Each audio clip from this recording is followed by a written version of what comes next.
thought up all that great music? So who thought up the great music is the question. Joey That's right, Joey. wrote most of the original tunes or sort of adapted existing tunes for the songs that he played live.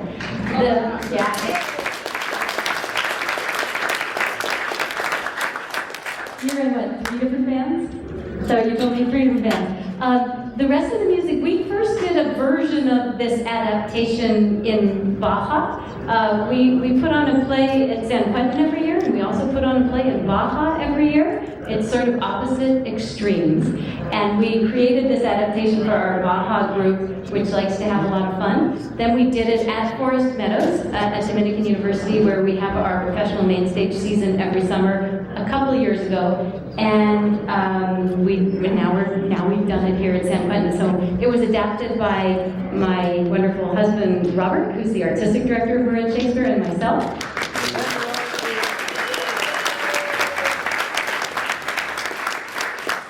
We had a lot of fun picking the songs. There were a couple songs we had to eliminate from this version because we didn't think they'd be quite appropriate. Like, what songs did we cut? Everybody Must Get Stoned. That was in the original version. We didn't think that would be appropriate for this audience. Okay, other questions? Yes. What was the hardest part for any of you in terms of doing your character? What was the hardest part? Who would like to answer? Michael. Sit up straight. The hardest part was acting like a girl.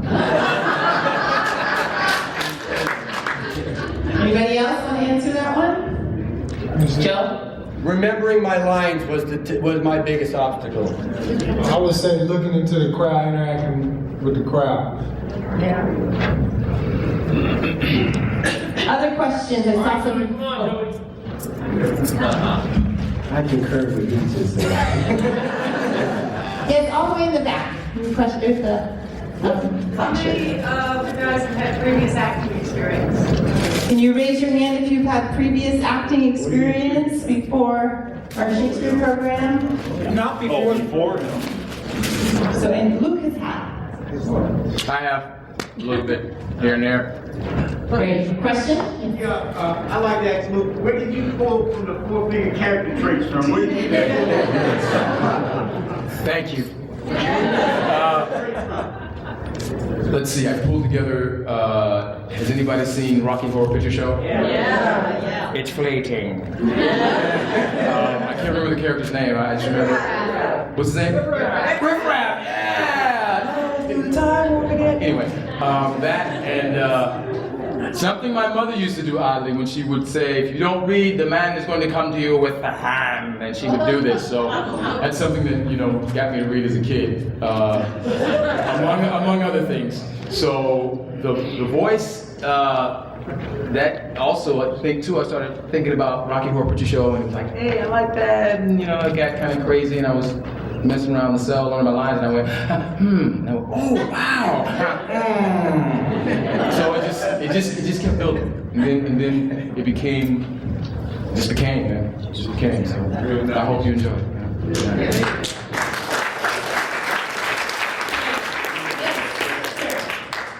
Hey, look, I want to ask you, how many hours did it take from beginning to end for you to perfect your character like you have? And I also want to ask you too, how do you stay motivated to stay in the character for so long? So, some people call him God, some people call him Allah, some people call him Hashem. That's right. That is where I get all my motivation, especially with this because it's dear to my heart. And I want to be able to help people. I want to be able to help the universe. I always say that, at least, but I mean that. How do I stay motivated? These people here, Leslie, the lovely people that come in, Brent, and, Elizabeth and Cassandra and Soraya, they keep us motivated to be better, to just want to explore these characters. We've had guys that you see on the yard boxing, hitting the bag, and you would never think they would come in here and taste Shakespeare. That motivates me. people like you, we come in here and see us as adults, as human beings that are striving to be better. That motivates me. You know, this gentleman here who came back and said, oh, I'm not going to do it, and we got him back. This man here who has the nerve to get up here and the wherewithal to get up here and play a woman. That is motivating. So, you have Terrell, you have JW over there, you have all these men, you have John, who's a great memorizer, actor. You have Eric, who's grown so much. And then you have this man over here who's trying to slide to my right and hide. He is our valedictorian, and he is a great student.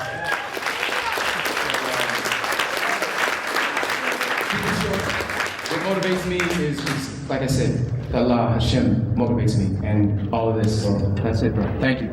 Aaron needs to call to work. Okay, so thank you, Luke, and thank you for that question. Aaron O'Connor needs to go to work, so I would love to give him a round of applause.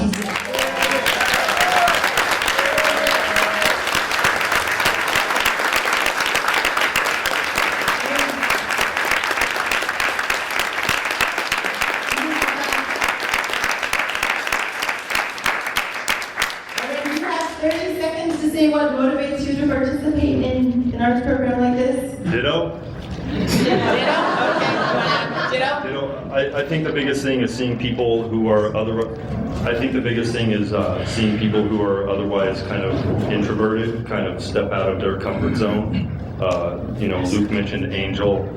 It's good to see Perry here. You know, yeah, everything, all of it. Great. Thank you, Aaron.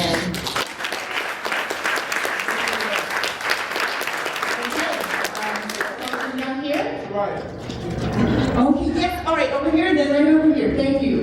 Yes. Which of you would pursue more acting and foresee more acting in your future?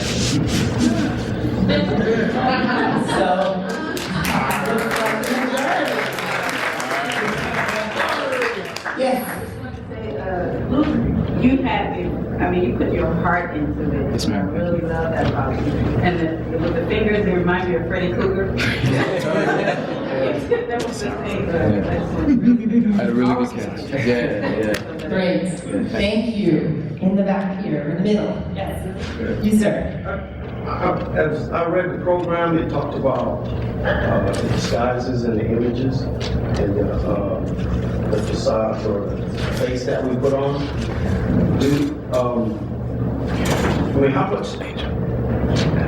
How much does that play in this role? And do you guys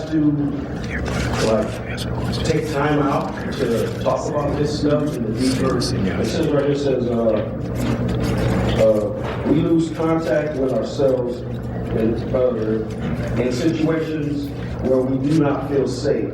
We take on image or a disguise. And do you guys take time out to look into that stuff? Yeah, so I wrote that part of the program where I was speaking to the value of using the skills of theater to nourish our authenticity as human beings in the planet. And how much of that is part of our group, maybe some of the guys can speak to that, how we look at our emotional lives, how we use them as actors to not just become better actors, but better people. But who would like to speak to how we work with that group? Terrell?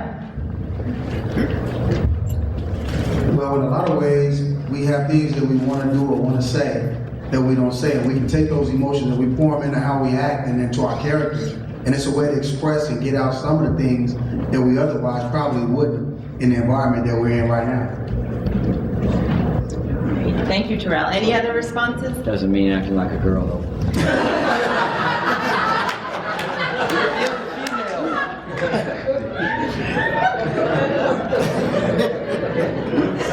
John? Is Karen Lovas still here? She's a professor at San Francisco State.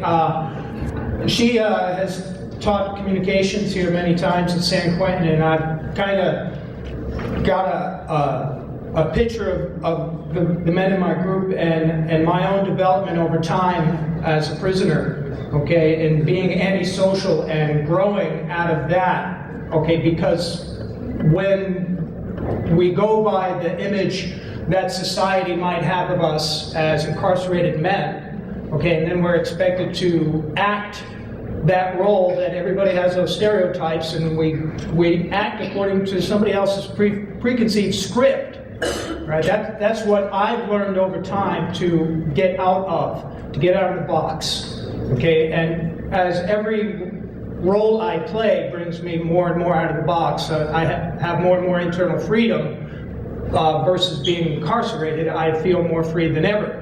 And I see that happen with the other men here. I began sharing at AA meetings in Soledad in 1986. And that's the first time perhaps I was authentic with people other than family. I got to talk with people who were accepting of me no matter what. And as I gained that experience and I got in front of an audience and I learned how difficult it is as the audience increases in size and proximity, and I have spoken publicly under many circumstances of high pressure. But these other men don't have that same experience, and they're just coming out of that box where they can communicate with people and groups of people beyond their families and be authentic with bigger and bigger groups of people. And acting allows us to act as well as be authentic. We're allowed to act, so that kind of gives us a cushion, all right, and gives us a place where we can learn from in order to deal with people. Thank you.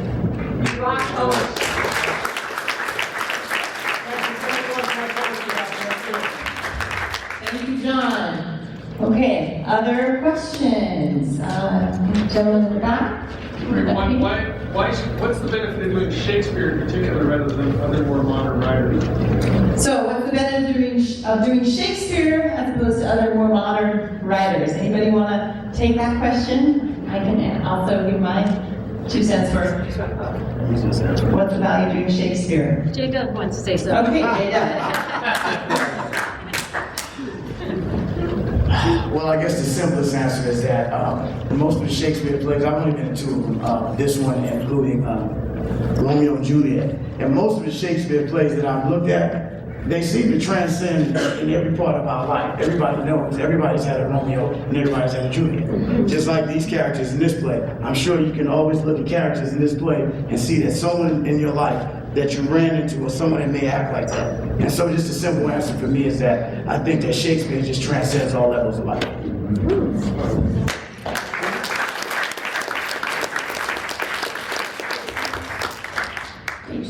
All right, and you had a question, sir? For the dancers, that was really thrilling.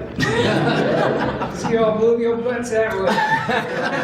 And it added so much to the production. It really did. I don't know how y'all put it together. But, is Ms. Wolf here? Yes, Cassandra is back.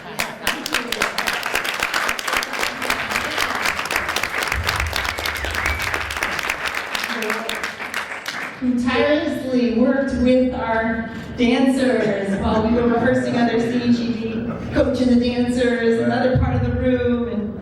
So it's one thing to have a non-speaking role, but it's another to have to do sort of lip sync and move and be in time and be together as well as you all did. It was brilliant. Thank you.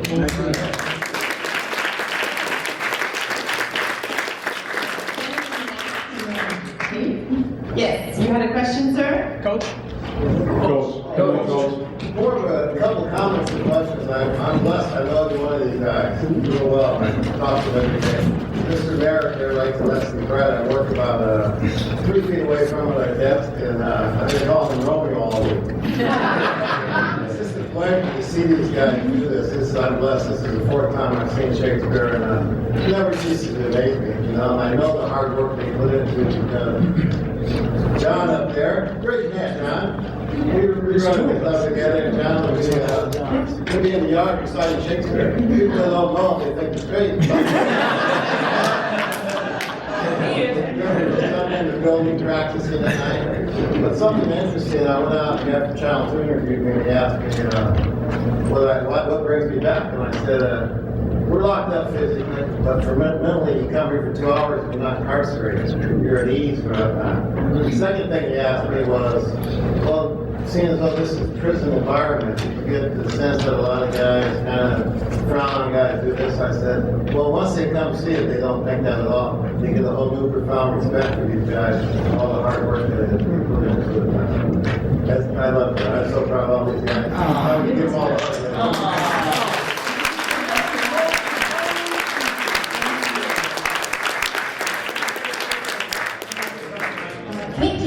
I was just wondering what the audition process and how you announced the play and who, you know, how people auditioned for it. Sure. Well, our general audition process is varied from year to year. Typically, we read a couple Shakespeare plays that the guys express interest in at the start of our season, which starts in September here at the prison. And then they vote on a play. This year was a pretty even tie between Twelfth Night and Hamlet. And Twelfth Night won.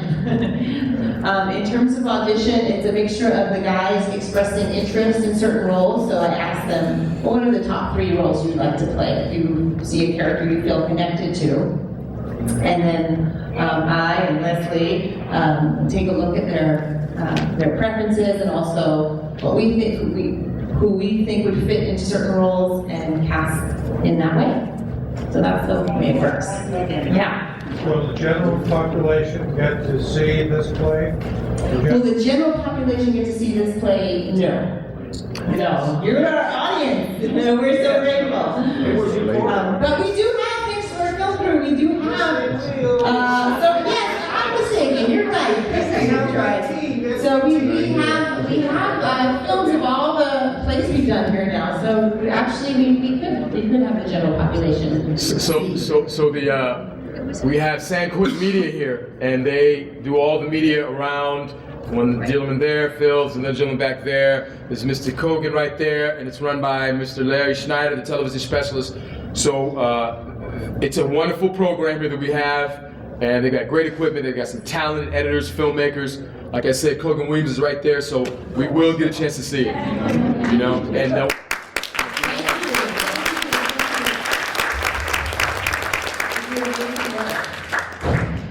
Yes. My question is for all of these guys, as I look, all of the men here are seeking higher education, are very involved with a lot of different programs. Some of them even act here in the chapel with the dramas.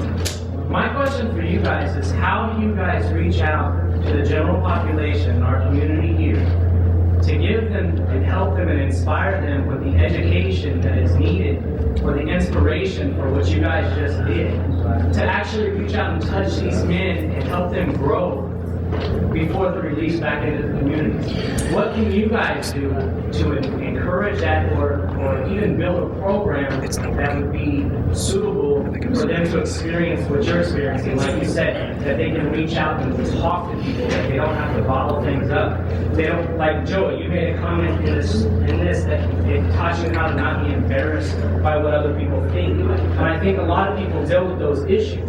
So I challenge you guys, because you guys are all seeking higher education and reaching out and touching kids and other things, to do that, to follow through with what you're doing here, because everybody should be able to have the opportunity to be able to express their feelings the way you guys are. Thank you. I think Joe wants to respond to that. Do you want to grab a microphone? No, I'm good. I just want to say, for me, to be my authentic self is to lead by example. That's the only way I can see doing it. We can tell each other everything there is to know about life, but by leading by example, and all these men that I've had the privilege of working with you're right, are involved in groups, and we are reaching out to the community. It's not about us and our addictions or whatever it is we had going on. It's about being of service, looking beyond ourselves. Because for me, I was very self-centered. And this is just, I'm in prison, there's nothing I can do about it. But I can make a difference. And I do that by leading by example. Great. Let's take one more response to that question, Jada. Well, I can talk loud enough. I just wanted to second really what he said. I think the central part, I'm probably the only guy, I'm on the drama team in the chapel also. And I think that what we normally do is we have to lead by example, because I remember when I was a younger child, my parents could have told me anything, but it was really the friends that I chose to pick, and I followed their example, which led me down to some paths I really didn't want to go into. But so bottom line is the only thing we can do here is we really can't beat it into them. We can't, tell them you should do this. It's not about telling a person. It's just about walking that walk. And if you walk the walk and they see it, they tend to follow. Okay, and Terrell and John, briefly answer that, and then we'll move on. Well, I'll answer it by saying what happened to me. A year ago, they did Romeo and Juliet. I sat out in this audience and I watched it.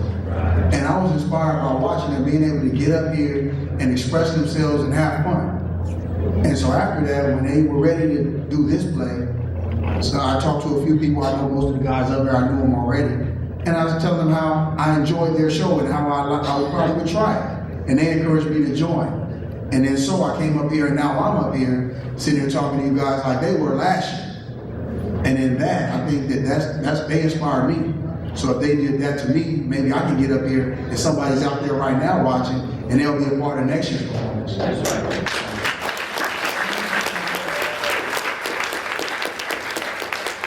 John, do you want to comment on that one too? I'm involved with other groups and education as well. I take a class, a math class right now, pre-calculus, and I encourage as many people as I can that it's just another step beyond algebra. It's just the next step. You want to hone your mind as well as you can, compete out there in the world, challenge yourself. And another group I'm in, the San Quentin Trust for Incarcerated Men, we're a peer education group where we train leaders. We train men to go out there and lead by example. All right, and I taught an anger management class yesterday. It was fun, and everybody pitched in. It just wasn't myself. I was lead facilitator, but the other men in the group supported me and picked me up. Thank you. Great. So we have thank you, John. We have about 5 minutes of questions left. Okay, great. Let's go over here and then over here. Yes. I just wanted to thank you for motivating me. I'm the director of California Lawyers for the Arts, and my friend Lori Brooks, where's Lori? From William James Association, and I are working together collaboratively to try to restore the arts and communities, arts and corrections programs around the state.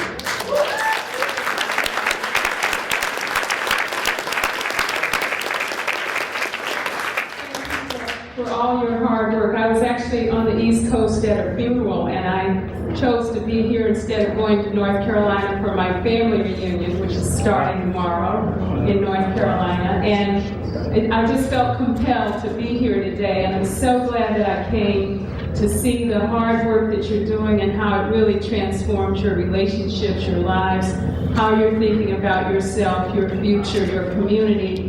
That you can give so much is really inspiring all of us to give more and to do more and to stretch ourselves. Our state is in a very dreadful situation, as is our nation. I think we all have to consider what more we can do, what more we can do as artists. Find the artist in everybody, bring that artist out to express, to give, to love. I love the way this ended. And I just really want to thank Marin Shakes and all of you, and again, my friend Lori from the William James Association. We're going to do this thing, Lori. This is important.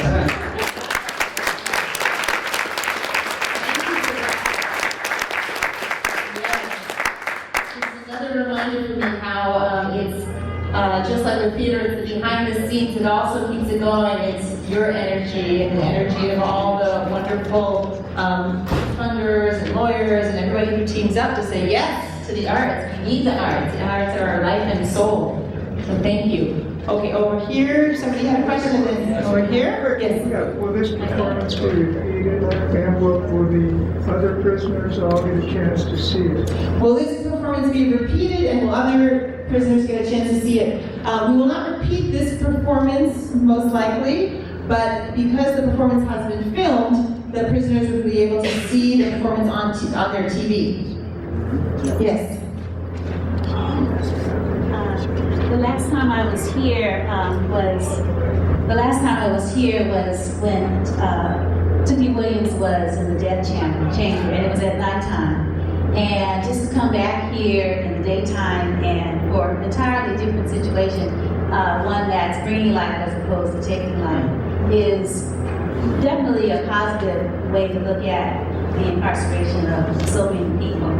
And I have a question about, I'm a Muslim and I'm fasting, it's Ramadan right now, and this is also the 40th anniversary of George Jackson being killed.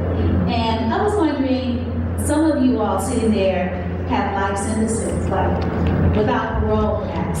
And I was just wondering sort of how you can continue to be motivated and continuing to want to live and have life and to be so giving in yourselves, because to be an actor is really hard. And to do what you did is really difficult, and it's so positive and so wonderful and so rewarding. Just wondering sort of how you do that. And also I was interested in what you're looking at for next season. That's right. Great. Who would like to take that question? Assalamu alaikum. Ramadan Mubarak. To stay motivated. You know, for me, it's one step at a time. And that's basically all we can do. I can do. Speaking in the I statement, my mother said that they're not really. You don't have to stand tall, just stand up. And that's what I'm doing every day, just standing up and just keep moving forward. So.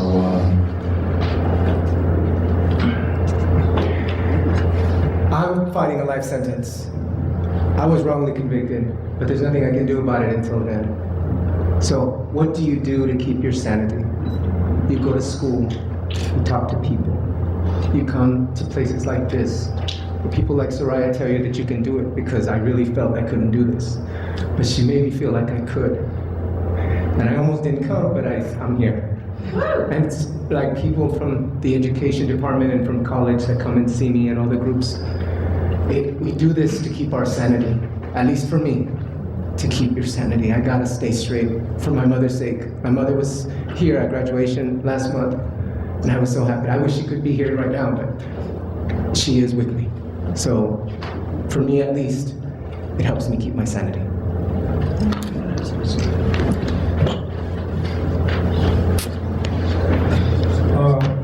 For me, I got to do it for myself because it's proven fact that ain't nobody else gonna do it for me. So to keep my head high, keep me. I'm a person that don't communicate a lot with people outside my circle, so I got to do it for myself. So that's about it. If I don't, like I said, who else gonna do it? Right. I think for me, foremost and first, I have a strong belief in God. And whatever you choose to believe in, I think that at the bottom of, or at everybody's essence, there is a belief that we will see another day. I think that some situations can make and they can break us. I think in this situation, a lot of us have used different programs and used different things, and this situation has made us become the men that we should have been. And so I look forward and breathe for another day, because I know we will have another day eventually. And when that day comes, we'll just be better men.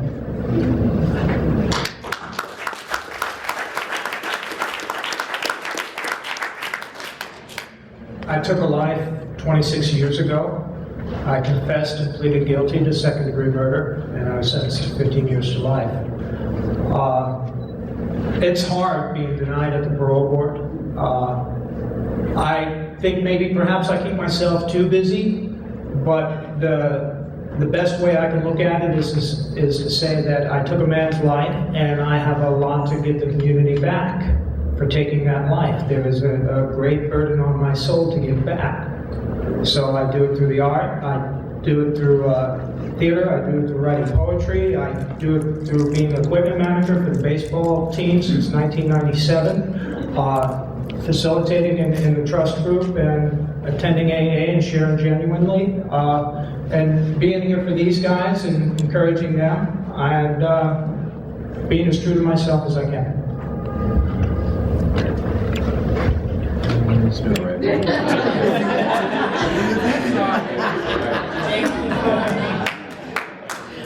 Thank you, everyone. Yes, question over here, then we're gonna have to wrap up pretty soon. Yes, not sure, oh, it reaches.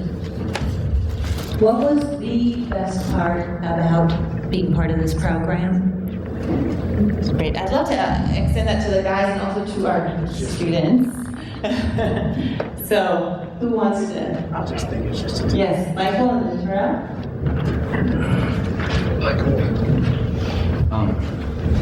I suffer from bipolar disorder, so sometimes I'm really severely depressed or sometimes I'm really manic. And I think through this program, I'm able to balance out how I feel, because if I'm depressed, I can put it into acting and it'll make me happy. And vice versa, if I'm manic, then I can still do it through here because it'll make me concentrate and calm down a little bit. So that's why I do it. Well, for me, it's how can you get to do so many different things? You can come in, you get the camaraderie of everybody, and we have fun and we joke, we play around. We get to see a guy in a dress, you know. I mean, it's all fun, you know. You get to, people come from the outside, Leslie, Soraya, Brent, Elizabeth, Cassandra, and we sit around and we get to sit and just pretend. Because we live such a serious life around here, sometimes it's fun to just be able to play and feel open. For me, the best part of this program is seeing how these guys change and grow as human beings and seeing how Shakespeare helps facilitate that. I'm so proud of them. So proud. For so many different reasons. And Aaron's back, yay.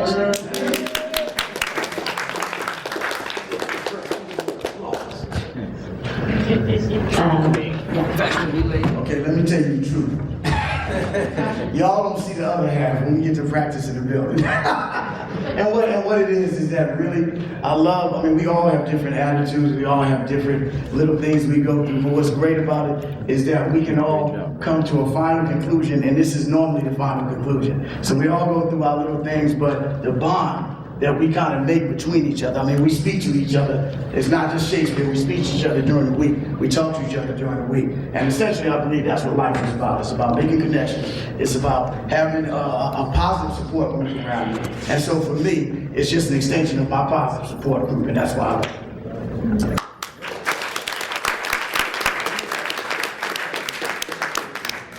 I like the rush. I'm in it for the rush.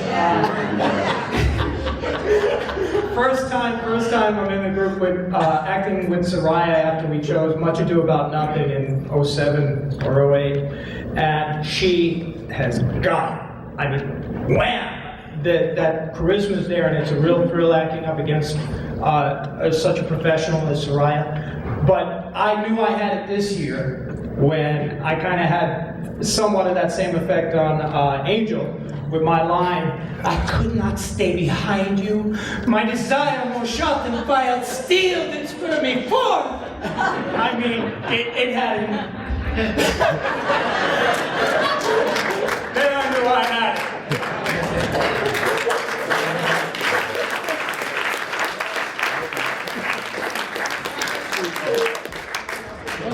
So why I do it, it changes every year, but it's always good to have people come in from the outside, like Miss Cassandra and Miss Elizabeth and Mr. Brent, to come here and basically be with us.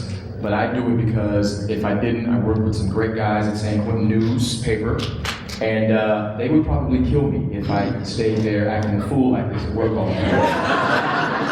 So my editor-in-chief, Michael R. Harris, and staff writer, Arnulfo Garcia, and our layout designer, Ali Tempura, plus other writers, Juan Garcia, and Samuel Hearns, and some other people here, Colvin Williams. We, yes, and my brother right here, Angel. I gotta get out of there. You know, I have to, because I will actually, literally explode, and I look forward to coming to Shakespeare and seeing these guys. So it's good there.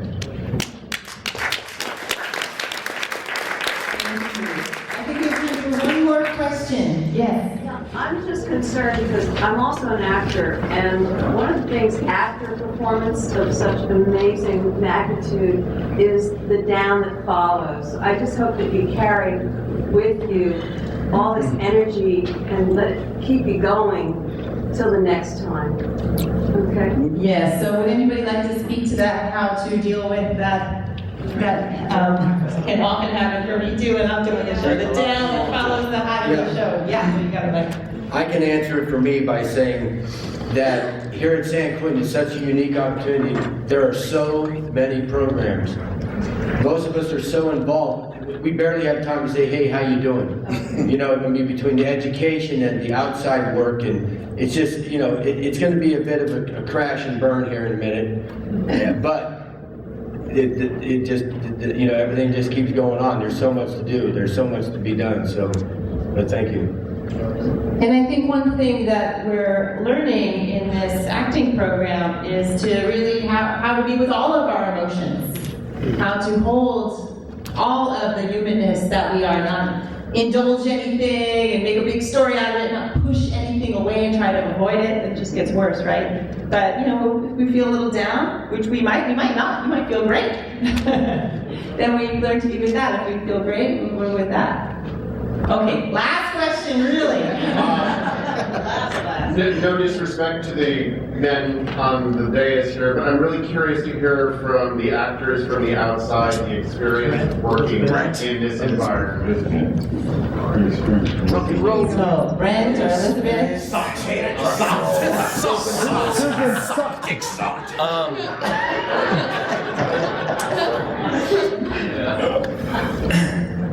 Wow, where do I start? I'm going to miss coming here. I feel like I've found a group of men that have helped me and supported me, and I was able to hold and support as well. And that's powerful to have a group like that in my life. So I am going to have a bit of a down for me, a personal. And I'm really just honored to have you in my life and be changed because of who you are. So, thank you.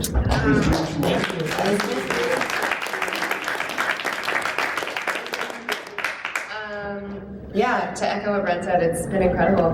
I want to come every Friday and rehearse with you guys and be here in this environment. I feel so grateful to be around all of you. You're an inspiration, and it's been fun to work with you and bounce things off of you and see your incredible talents and your energies and all that you guys have to offer and all that you allowed us to bring too. It's been incredible. And Cassandra. Yes, also Cassandra. Come here. Come up here. I know I've got a big mouth.